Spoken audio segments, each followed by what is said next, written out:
Hello guys, good morning.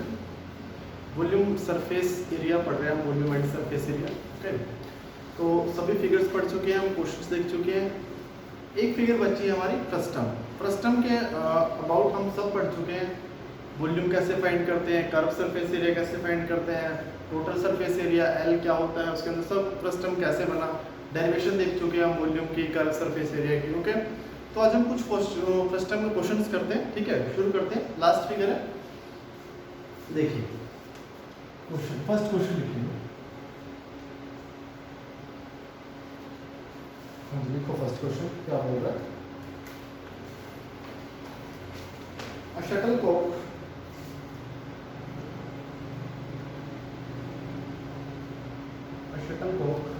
for playing badminton has the shape of, for playing badminton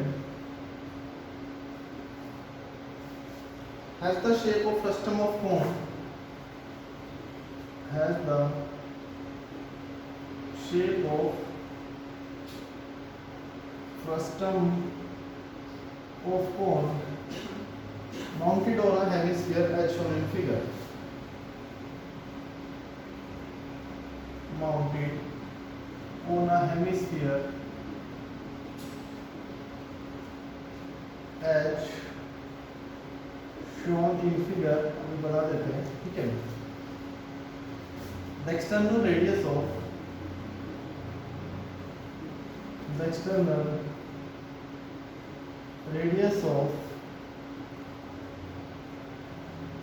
frustum are 5 centimeter and 2 centimeter, 5 centimeter and 2 centimeter respectively. Okay, larger और small radius हो जाएगी। The height of shuttle is, the total height दिया बेटा, total height of shuttle is 7 centimeter. Find its external surface area. अगर मैं बाहर से shuttle को देखता हूँ तो मुझे कितना सरफेस दिखाई देगा। Find its external surface area. Total surface नहीं पूछा है, ना लेटरल पूछा है, आपसे पूछा है find its external surface area. Question सुनो, ये मेरी शटल है जैसा उसने बोला है, frustum mounted on a hemisphere, ऐसी ही शटल होती है आपके पास। Clear, badminton shuttle. रेडियस, इसको हम R2 बोलते हैं, स्मॉल रेडियस को 1 सेंटीमीटर हो जाएगी, और ये कितनी हो जाएगी 5/2 सेंटीमीटर। टोटल हाइट 7 है, फिगर की टोटल हाइट कितनी है 7। अगर ये 7 तो ये 6 सेंटीमीटर हो जाएगी। इसकी बताया था रेडियस और हाइट इक्वल होती है। मुझे टोटल सरफेस एरिया नहीं बताना, एक्सटर्नल सरफेस, बाहर से दो सरफेस। ऐसे तो मुझे अंदर से ये सरफेस फिर से दिखाई देगा, नहीं, थिकनेस नहीं है, सिर्फ मुझे एक्सटर्नल सरफेस बताना है। ये होगा फ्रस्टम का कर्व सरफेस होगा, और हेमिस्फीयर का भी कर्व सरफेस। तो आपका आंसर आएगा एक्सटर्नल सरफेस एरिया जो आएगा, ये कितना होता है पाई L into R1 plus R2 होता है फ्रस्टम के लिए, प्लस, हाँ जी, ये कितना होता है 2 पाई R2 का स्क्वायर हो जाएगा, 2 पाई R2 का square is equal to pi L R1 plus R2, 5/2 plus 1 7/2, okay, plus 2 pi R2 square 1 का स्क्वायर 1 आ जाएगा। अच्छा बेटा, अब आपको पाई की वैल्यू रख देंगे, L की वैल्यू रहेगी। फ्रस्टम के अंदर मैंने आपको L बताया था, L is equal to root of R1 minus R2 का whole square plus H square होता है, दैट्स ऑल। क्लियर, वैसे ही आप लोग निकाल सकते हैं। R यहाँ से परपेंडिकुलर लाइन से दे रखी है 6, ये 5/2 है, ये 1 है, तो यहाँ से यहाँ तक कितनी हो जाएगी 3/2, पाइथागोरस लगा लो, आपकी L आ जाएगी। क्लियर, सिंपल क्वेश्चन, फ्रस्टम का पहला ही क्वेश्चन था। नेक्स्ट क्वेश्चन देखो क्या बोल रहा है।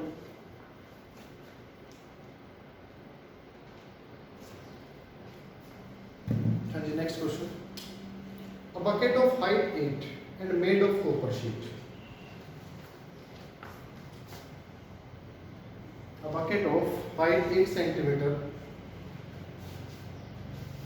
a bucket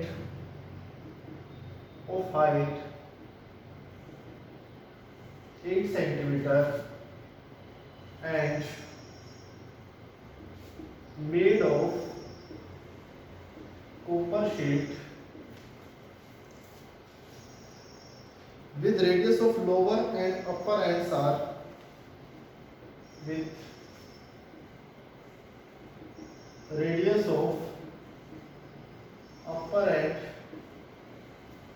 lower ends are 3 centimeter, 3 meter and 9 meter. Centimeter ले लो जैसा भी सब centimetre, 3 centimeter and 9 centimeter. Okay. Calculate.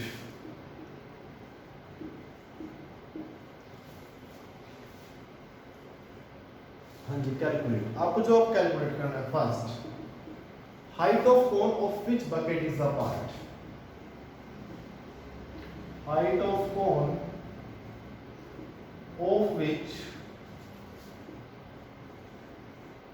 bucket is a part. The bucket frustum है. फ्रस्टम में कोन का पार्ट नहीं होगी. फ्रस्टम के डायमेंशंस गिवन है, मुझे कोन की हाइट बतानी है जिसका जो बकेट है पार्ट वही होगी. ठीक है. सेकंड वॉल्यूम ऑफ बकेट या volume of water which fill the bucket. Okay. Third, area of sheet required to make the bucket. Area of copper sheet required to make the bucket. Area of copper sheet required to make the bucket. तीन question है, first second and third. जल्दी से करो, ये बिल्कुल simple question है about frustum.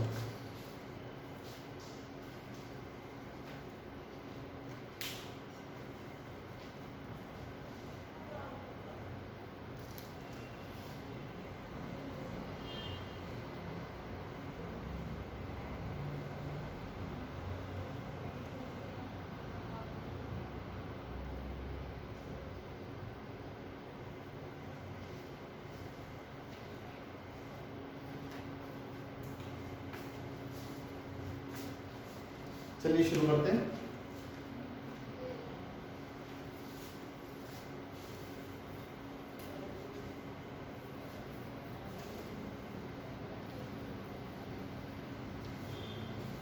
हाँ जी देखो क्या क्वेश्चन. ऐसी मेरे पास बकेट होगी. अब जनरल सेंस आपको थोड़ी तेज हो. बकेट ऊपर से ओपन नहीं होगी. ऊपर से क्या रही होगी? ओपन. बकेट की हाइट कितनी है? 8 centimetre. Radius 3 and 9, R2 3 centimetre और R1 is equal to 9 centimetre. ऐसे आपकी बकेट होगी. Height of cone of which bucket is a part. उस कोन की हाइट बतानी है. मैंने आपको H1 निकालना सिखाया था. HR1 divided by R1 minus R2. H कितना है? 8 into 9 divided by R1 minus 9 by 6, 72 by 6, 12 centimetre. ठीक है. ये डेरिवेशन में हम लोगों ने देखा था. हाइट ऑफ कोन, उस कोन की हाइट क्या है जिसका फ्रस्टम पार्ट है HR1 divided by R1 minus R2. Volume of bucket सभी बच्चे निकाल लेंगे. पाई h डिवाइडेड बाय 3 अंदर R1 square 81, R2 square 9, R1 R2 27. Okay 90 पाई. हाँ जी कितना आ गया बेटा? 90 और 27 117. 3 3 जा तो आपका आंसर आ गया 39 multiply 8 pi centimetre cube. This is volume of bucket. अच्छा, area of sheet required to make the bucket. अब जो बकेट बनी है उसका एरिया, जो शीट से बनी है उसका एरिया क्या होगा? अब जो शीट है बेटा वो सिर्फ यहाँ पर लगी है. ना तो कर्व आएगा ना टोटल आएगा. आपको जनरल सेंस में आएगा. लेटरल आएगा. ओके. और नीचे सर्कल आएगा. नीचे वाला सर्कल. ये यहाँ पर शीट लगी. यहाँ पर कोई शीट नहीं लगी है. बकेट में जनरल सेंस है, ओपन होती है. तो एरिया ऑफ शीट रिक्वायर्ड होगा. एरिया कितना होगा? Pi L into R1 plus R2, pi L into R1 plus pi R2 square. हाँ जी, एल की वैल्यू निकाल लोगे। एल कितना बताया मैंने, R1 माइनस R2 का whole square root of 6 square plus 8 square. L की वैल्यू 10 आ जाएगी। एल की वैल्यू क्या आ जाएगी, 10। वैसे भी निकाल दो, ये 8 है, ये 3 है, तो ये 6 हो जाएगी। पाइथागोरस लगाओ 10, तो 10 पाई R1 plus R2 12 plus R2 square 9 पर 129 पाई सेंटीमीटर स्क्वायर आपका आंसर। पाई की वैल्यू रख लें 22/7 और सॉल्व करें। क्या दोनों क्वेश्चन क्लियर? आगे बढ़ते हैं।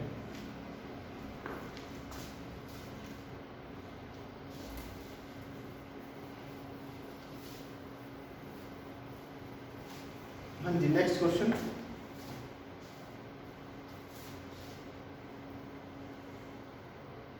A cone is cut by question, important question says a cone is cut by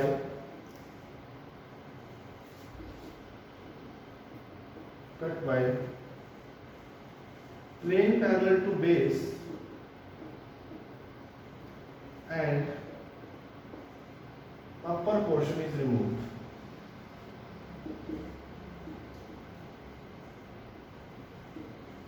okay, तो एक कोन बन गया एंड एक फ्रस्टम, अपर वाला पोर्शन रिमूव कर दिया, तो फ्रस्टम आपके पास बच गया है। If the curve surface area of reminder, curve surface area of remaining या reminder is 8/9 of curve surface area of given cone. Starting वाले कोन का जो फ्रस्टम का कर्व सरफेस है, स्टार्टिंग वाले कोन का क्या है, 8/9 है। फाइंड द रेशियो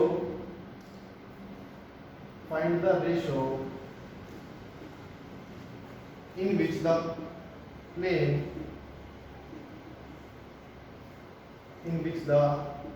plane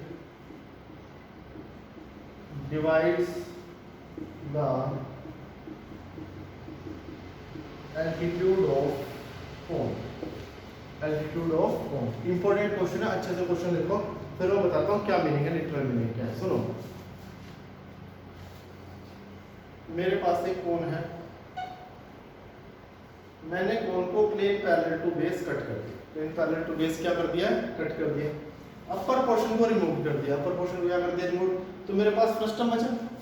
अब वो बोल रहा है फ्रस्टम का curve surface, if the curve surface of remaining is 8/9 of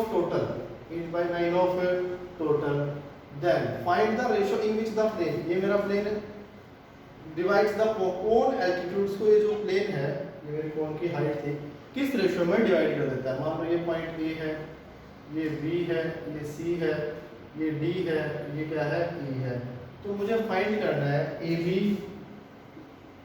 upon BD, AD upon BD मुझे फाइंड करना है।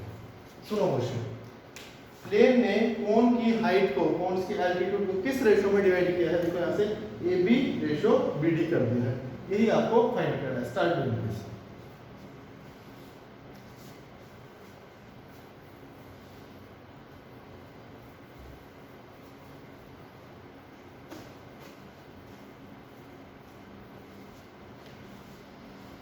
चलिए शुरू करते हैं। देखो क्या करते हैं हम लोग, कोन की रेडियस क्या बोल दी, R1, हाइट क्या बोल दी कंप्लीट कोन की, H1, यही बोलता हूँ। स्टैंड हाइट क्या बोल दी मैंने, L1 को। ओके, ऊपर जो पोर्शन बना है, ये फ्रस्टम बनेगा, इसकी रेडियस बोल दी R2। ऊपर जो कोन बना है उसकी हाइट क्या बोल दी, H बोल दी, क्या बोल दी, L। और स्लैंट हाइट क्या बोल दी उस कोन की मैंने, L बोल दी, क्या बोल दी है, L। क्लियर? अब सुनो, बड़ी सिंपल सी बात है, या तो आप लगाओ फ्रस्टम का वॉल्यूम, फ्रस्टम का volume is 8/9 of a complete cone, 8/9 of complete cone. आप ऐसे लगा सकते हैं, आंसर आ जाएगा, कोई दिक्कत नहीं है। उसके बाद दूसरा आप ये भी लगा सकते हैं, अगर आपको थोड़ा सिंपल सोचना है, अगर फ्रस्टम का कर्व सरफेस 8/9 है टोटल के, क्या है 8/9, तो ऊपर वाले कोण का टोटल के 1/9 होगा। फिर बेटा 8/9 और 1/9 दोनों तभी तो 1 बनेंगे। ये कंप्लीट टोटल ये 1 बोल दिया। तो ये कितना हो गया 8/9 दे दिया उसने। तो ये ऊपर वाले कोण का कर्व सरफेस टोटल के 1/9 हो जाएगा। 1 माइनस 8/9 आगे बात कर रहे।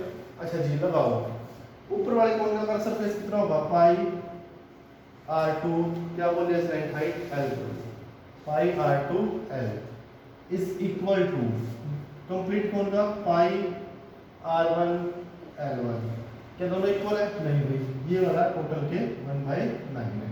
पाई टू पाई क्या हो गया कैंसिल रखो r2l divided by r1l is equal to 1/9। कोई दिक्कत आप सुनो जो रिजल्ट है हर बार क्या होगा ये वाली ट्रायंगल ABC ये बहुत इंपॉर्टेंट है ABC और AD की ट्रायंगल दोनों ट्रायंगल साफ साफ सिमिलर है। अगर ट्रायंगल सिमिलर हैं तो इसकी हाइट छोटे वाले की h बड़े वाले की h dash is equal to r2 by r1 corresponding sides की ratio equal is equal to l by l1।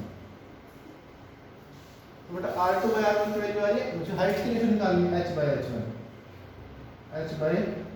h1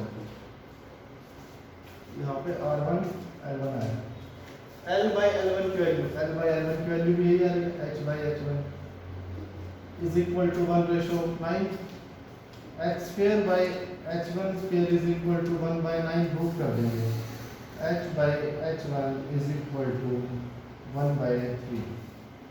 तो इसका क्या मीनिंग है इसका मीनिंग है यहाँ से यहाँ तक अगर h1 है तो कंप्लीट कितना है 3 है।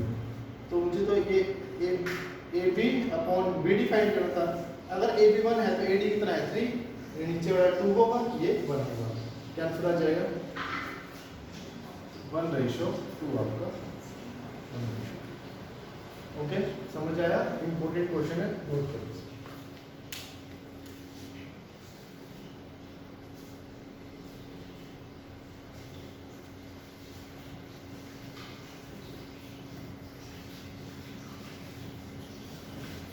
नेक्स्ट क्वेश्चन देखो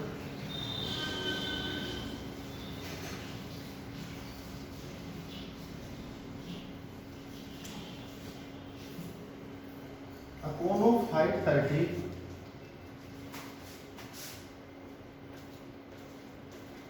a cone of height 30 centimeter is cut by plane parallel to base if the volume of small cone if the volume of small cone so obtained is 1/27 of the given cone then find the height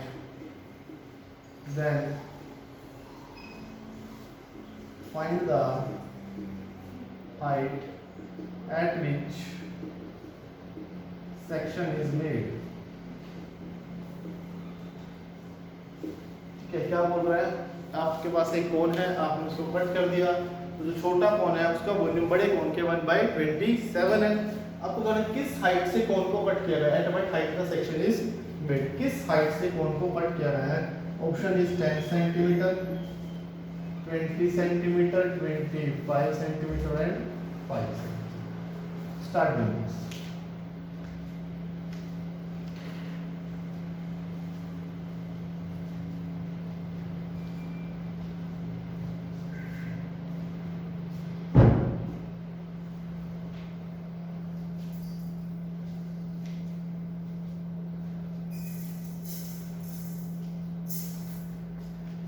हाँ जी बेटा देखो ये question हमारे पास 9th में भी था बड़ा simple सा क्वेश्चन है वही कंसेप्ट है। मेरे पास एक कोण है A B C बोल दिया ये हाइट तो 30 है रेडियस क्या बोल दी R1, यहाँ से कट कर दिया, ऊपर सर्कल आएगा, क्या बोल दी रेडियस R2 बोल दी। ऊपर वाले कोन की हाइट मैंने h बोल दी, ऊपर वाले कोन की हाइट क्या बोल दी h बोल दी। इसमें स्लाइड हाइट का काम नहीं है, वॉल्यूम का काम है, ठीक है। तो स्लाइड हाइट रहने दो, कोई दिक्कत नहीं। ये 30 होगी, हो गया कंप्लीट। अब उसने क्या बोला, छोटे कोन का volume 1/3 pi R2 square h is equal to 1/27। छोटे कोन को बड़े कोन का वॉल्यूम 1/3 पाई R1 स्क्वायर और h कितना है 30। 1/3 पाई 1/3 पाई क्या हो गया कैंसिल, ओके। 3 9 जा 3 10 जा। तो करो एक side, R2 square h divided by R1 square, R1 square यहाँ से 9 रह गया, रह गया साइड 10/9, 10/9, ओके। अब वही सेम कंसेप्ट बेटा, ये वाली ट्रायंगल और ये बड़े वाली ट्रायंगल क्या होंगी सिमिलर, तो लगाओ h/30, h/30, okay, is equal to R2/R1, R2/R1। तो R2/R1 की वैल्यू आ रही है h/30। अब इधर सुनो, तो ये तो R2/R1 का होल स्क्वायर है, तो h/30 का स्क्वायर, h स्क्वायर बाय 900 यहाँ पर रख दी, इनटू h है पहले से 10/9, 9 से 100 आ गया, h cube is equal to 1000 आ गया, h इज इक्वल टू 10 आ गया। h की वैल्यू क्या आ रही है 10। बट मुझसे h नहीं पूछा, ये आया h, तो मुझसे पूछा कि किस हाइट से सेक्शन को कट किया गया, यानी यहाँ से लेकर यहाँ तक की हाइट पूछी, यहाँ से कट किया गया, यहाँ से शुरू था, तो ये कितनी आ जाएगी 20 सेंटीमीटर आपका आंसर। क्या आंसर आएगा आपका 20 सेंटीमीटर। ऐसे क्वेश्चन का क्वेश्चन आप लोग, और सिंपल क्वेश्चन तो आप लोग कर ही लेंगे जब डायमेंशन गिवन होंगे, ठीक है, तो आप लोग कर लेंगे क्वेश्चन बिना आंसर, ठीक है। तो क्वेश्चंस मैक्सिमम क्वेश्चंस करने की कोशिश करें फर्स्ट टर्म की। सीबीएसई ने इसमें रिड्यूस कर दिया है फर्स्ट टर्म सिलेबस से, ठीक है, बट कोई बात नहीं, हमें तो पढ़ना है, ठीक है। एनटीएससी में काम आएगा, अदर कॉम्पिटिशन एग्जाम्स में काम आएगा, इसके बाद आपको कभी फर्स्ट टर्म पढ़ने का मौका भी नहीं मिलेगा, बस यूज होगा आपका, ठीक है। नेक्स्ट क्वेश्चन देखो, मेरे पास एक फर्स्ट टर्म है,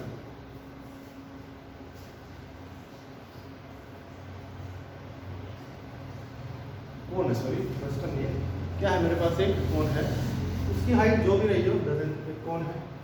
अब उसको it is trisected by two planes, two parallel planes, it is trisected by two parallel planes, first and second। आपके पास एक कोन है, आपने उसको ट्राइसेक्ट कर दिया, टू प्लेन्स ने ट्राइसेक्ट कर दिया। ट्राइसेक्ट का क्या मीनिंग है, अगर बेटा इस कोन की हाइट h है, तो इस फ्रस्टम की हाइट भी h होगी और इस फ्रस्टम की हाइट भी क्या होगी, हाइट वाइज ट्राइसेक्ट किया। आपको पता नहीं फ्रस्टम बनेगा, तो यहाँ पर एक सर्कल आएगा, यहाँ पर भी एक सर्कल आएगा। अगर आप किसी कोन को टू प्लेन पैरेलल से ट्राइसेक्ट करेंगे, हाइट वाइज ट्राइसेक्ट किया, h हाइट इसकी h हाइट और इसकी कंप्लीट की हाइट कितनी होगी, मीनिंग 3h होगी, okay. Find the ratio of their volumes starting from ऊपर से, find the ratio of their volumes। Volumes की रेशियो बताओ, वॉल्यूम्स की रेशियो बताओ। ये फर्स्ट पार्ट आपका, ये सेकंड पार्ट एंड ये थर्ड पार्ट, ओके। सुनो क्वेश्चन में लिखा नहीं है, लिखने की जरूरत नहीं है।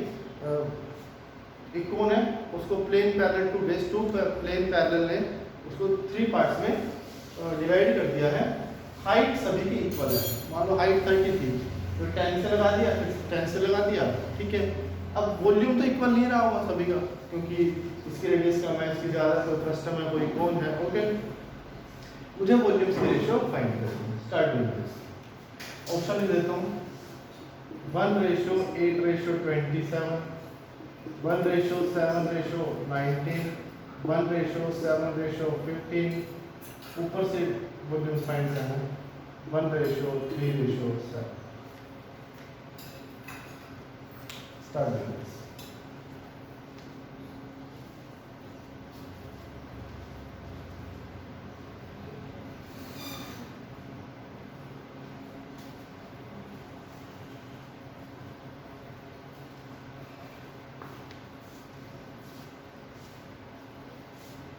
चलिए सुनो शुरू करते हैं।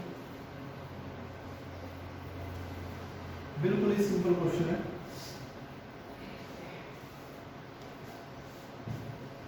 ये रेडियस मैंने आर बोल दी, तो आपको यहीं से क्वेश्चन खत्म। ये रेडियस क्या बोल दी?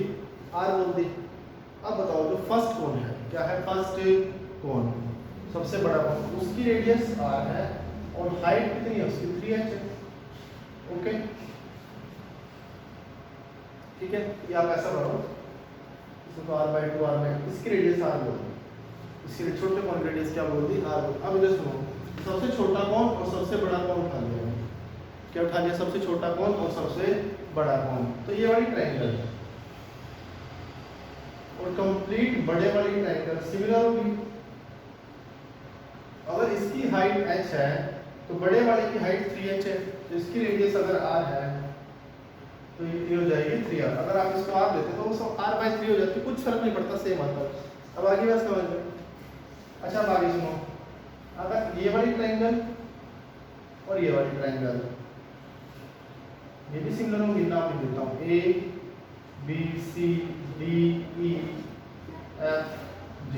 पहले बेटा A B C और A F G सिमिलर, तो अगर ये h है वो 3h है, ये r होगी तो ये 3r होगी। अब उसी तरीके से A B C और A D E भी सिमिलर, अगर ये h है तो वो 2h है, तो ये r है तो ये कितनी हो जाएगी? 2r हो जाएगी। समझ रहे हो? सेम रेशियो में बढ़ेगी सिमिलर ट्रायंगल्स। अब सभी पार्ट्स के वॉल्यूम निकालो। फर्स्ट पार्ट का वॉल्यूम होगा 1/3 पाई r² h, फर्स्ट कोण का वॉल्यूम होगा, फर्स्ट कोण का वॉल्यूम। सेकंड कोण का वॉल्यूम, मुझे सेकंड कोण का वॉल्यूम की रेशो नहीं निकालनी है, पहले बता रहा हूँ। v1 सेकंड फर्स्ट टर्म होगा, v2 और वो क्या होगा? v3। बट अभी नहीं निकाल, चलो फर्स्ट टर्म का लिख लो डायरेक्ट, तो भी कोई दिक्कत नहीं है। फर्स्ट टर्म का v1 हो गई, रेशो v2, हाँ इस फर्स्ट टर्म का वॉल्यूम होगा 1/3 पाई h, r1² r2² 4r² plus r² multiply कितना हो गया? 2r²। रेशो नीचे वाले फर्स्ट टर्म का वॉल्यूम 1/3 पाई h, 9r² plus 4r², 9r² plus 4r² plus 6r। समझ लो बेटा, फॉर्मूला लगा दिया मैंने। अब क्या देखो, ये तो है 1/3 पाई r² h, 1/3 पाई h 7r² 7r² और 1/3 पाई h 19r², 1/3 पाई h 1/3 1/3 r², 1/7/19, और यही मुझे फाइंड करना है। क्लियर? समझ आ गया क्वेश्चन? एक क्वेश्चन और लिखते हैं, ठीक है, फिर आप लोग फर्स्ट टर्म के सभी क्वेश्चंस कर लें। Okay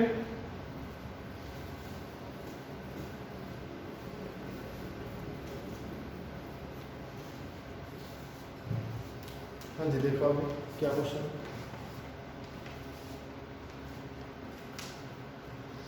the radius of base of right circular cone is r। लिखो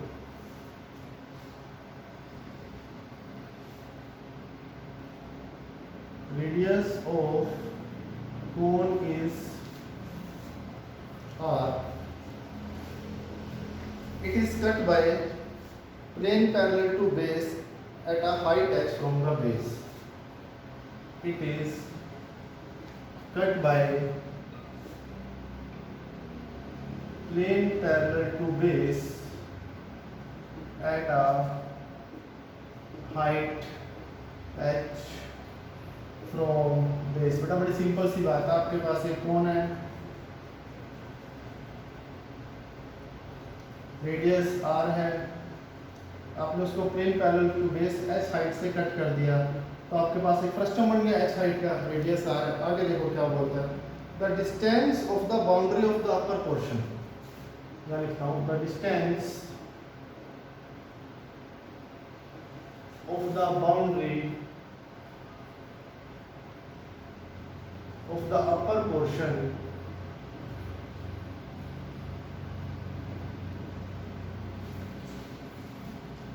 from the center of base of frustum from the center of base of frustum is root of x square plus r square by 9. X square plus r square by 9. Find volume of frustum.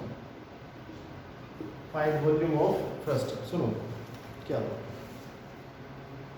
मुझे r x तो given है, मुझे ऊपर वाली radius नहीं पता, ठीक है, ये रेडियस नहीं पता। अब इस क्वेश्चन का कोई काम नहीं है। अच्छा, अब बोला क्या जैसे समझ आया होगा, यहाँ ये बोल रहा है distance of the boundary of upper portion, ये अपर पोर्शन है, यहाँ पर कोई पॉइंट है, from the centre distance of the boundary of upper portion, ऊपर पोर्शन की जो बाउंड्री है यहाँ पर ले ली मैंने, centre of base of frustum, यहाँ से ये जो डिस्टेंस है, ऐसा इसको मैं मीट करूँगा, ये जो डिस्टेंस है बेटा, ये डिस्टेंस है root of X square plus R square by 9, R square by 9। Okay, मुझे वॉल्यूम फाइंड करना है, क्या फाइंड करना है, वॉल्यूम, ठीक है। अब इधर सुनो, इसको R2 बोल दिया, क्या बोल दिया, R2। सबसे पहले तो R2 निकालते हैं, क्या निकालते हैं, R2। राइट एंगल ट्रायंगल बन गई, O dash A B, O dash A right angle, Pythagoras लगा दो, x square plus R2 square is equal to, इसका स्क्वायर करूंगा, x square plus r square by 9, x square cancel हो गया, r2 square is equal to r square by 9, दोनों तरफ square cancel कर दूं, r2 square is equal to r by 3 का whole square cancel हो गया, r2 की वैल्यू आ गई r बाय 3 आ गई, ये ऊपर वाली रेडियस कितनी आ गई है, r by 3। Volume 1 bye 3 pi h r square plus वो कितना है, आर स्क्वायर, आर बाई 3 है तो आर स्क्वायर बाई 9 प्लस दोनों की मल्टीप्लाई, आर स्क्वायर बाई 3 कर लो सोल्व, पाई एच बाई 3 अंदर कितना आ जाएगा, 9 एलसीएम ले लूं, 9 R square plus R square plus 3 R square, आपका आंसर आ जाएगा बेटा 13 pi H R square divided by 27। Okay, that's all. अब आप बड़े आराम से फ्रस्टम के सभी क्वेश्चंस कर सकते हैं। Okay, thank you.